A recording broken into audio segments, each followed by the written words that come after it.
Mix the cornstarch with the tuna and be amazed by the result.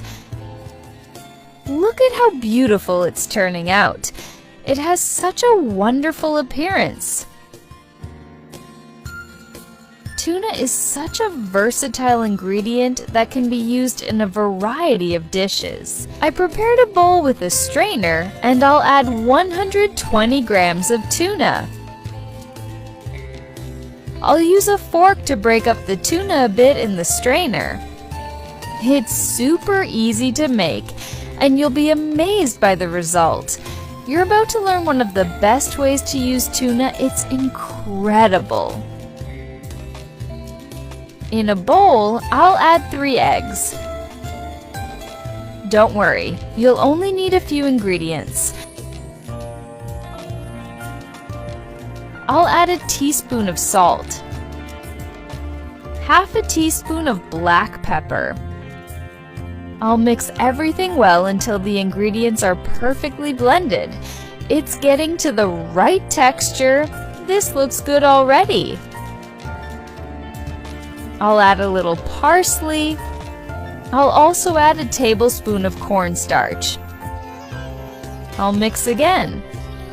This recipe has a few steps where mixing is key, but take your time and everything will turn out perfect. When it looks like this, I can add the tuna I prepared in the strainer. Thank you for following us. In a pan, I'll add some olive oil. I'll use this brush to spread it evenly across the pan. Now, I'll pour in the mixture I just prepared. Have you ever made unique recipes like this? If you know a special trick, feel free to share it. I'd love to know. I'm using a spoon to spread the mixture evenly in the pan. I'll cover it and let it cook for 15 minutes. After the time has passed, I'll use a plate to flip it over and cook the other side.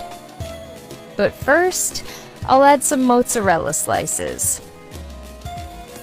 I love making recipes with mozzarella. It's one of my favorite ingredients, so I'll add plenty. Look at how beautiful it's turning out.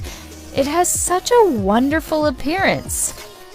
Would you add any other ingredients to this recipe? If you know a special trick, feel free to share it. I'll sprinkle some oregano to taste. Now, I'll cover it again and let it cook for another 10 minutes, just until all the cheese melts. After the time is up, it's ready. I told you it would look amazing. Now, just cut it, transfer it to a plate, and enjoy this delight. Just by looking, you can tell it has a soft and tender texture. If you liked this preparation method, you're going to love my upcoming tips. I still have many other special recipe secrets to share, so keep an eye on the content so you don't miss a thing.